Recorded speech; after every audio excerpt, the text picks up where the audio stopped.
My husband and I stepped off the platform and onto the giant hissing locomotive. I remember looking back at our small town and thinking of all the happy memories we made there. But I was excited to start our new life in Salem. I must have dozed off because I was startled awake by the sound of screeching metal. And as the train came to a halt, all I could hear was the torrential rain pelting against the roof. I looked out the window. There was only darkness. Then came the brightest flash of lightning I had ever seen. When my husband left to inquire about the delay, a woman in the back of the train started screaming. We rushed over to her and asked her what was wrong. But all she could manage to say through her sobs was something about seeing the spirits of the dead wandering in the rain. Stranger still were the passengers that were suddenly stricken with the painful memories of their past. It was at this point that I became truly terrified, so I set out to find Joe. When I reached the cab and still hadn't found him, I was worried. I looked out the front window and saw the train's conductor laboring to move a downed tree from the tracks. And there was Joe, walking up to help. However, instead of grabbing hold of the tree, Joe bent down, picked up a rock, and crushed the conductor's skull with it. When I left the train and ran up to him, I could see that this wasn't the Joe I once knew.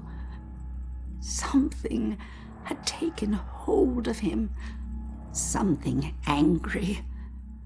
Then he saw something that terrified him. He dropped the rock and ran off into the woods. However, right before he disappeared into the trees, during a bright flash of lightning, I thought I saw something chasing him, hunting him. I can only describe it as a ghostly specter, cloaked in black. But more likely than not, it was just a shadow. The authorities spent days combing the woods for Joe, but he never turned up. I tried to go back home, but the memories were too painful. Some nights I lie in bed, tortured by the thoughts of what our life could have been if we had never stepped onto that train.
targeting mediums because he thinks they're witches? That's insane.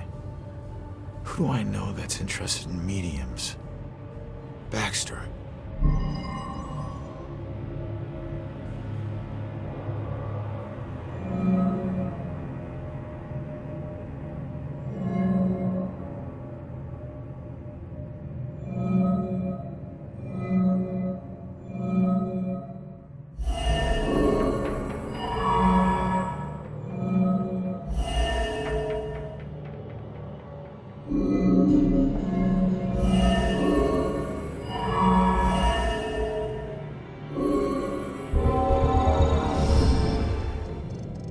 Why the hell is Baxter involved in this? He dropped the case when he was demoted.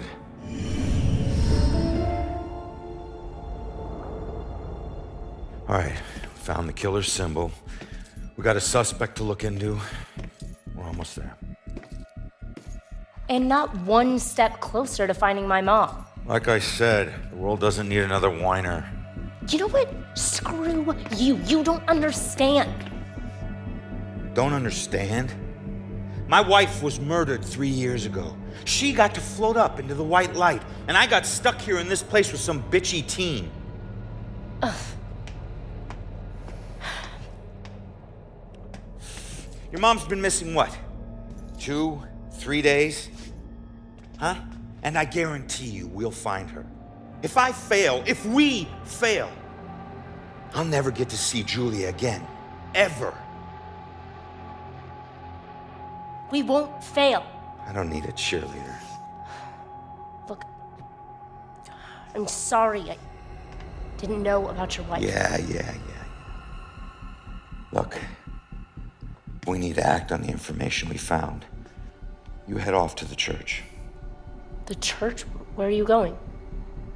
Baxter's our prime suspect. I need to get over to his apartment and see if I can dig up any skeletons. Probably not a good idea for a fugitive to visit a cop.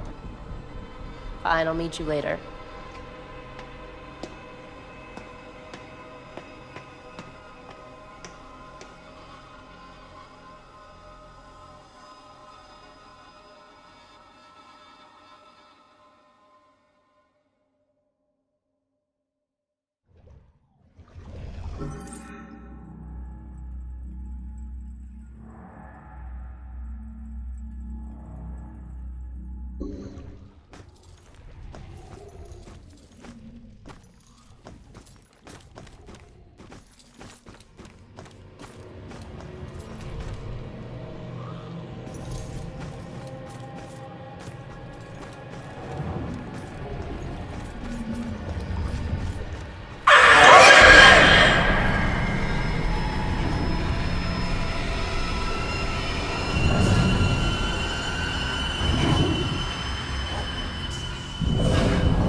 I just got a text.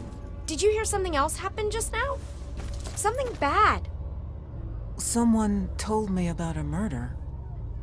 No, like this just happened. Police are all freaking out. What happened? I don't know. Sounds serious, though.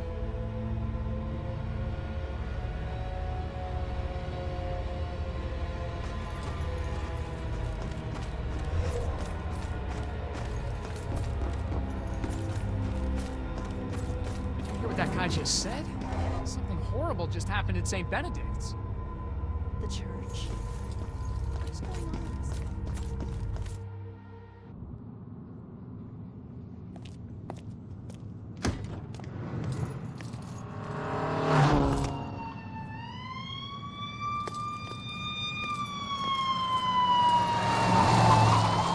Why the hurry, boys? Where you headed?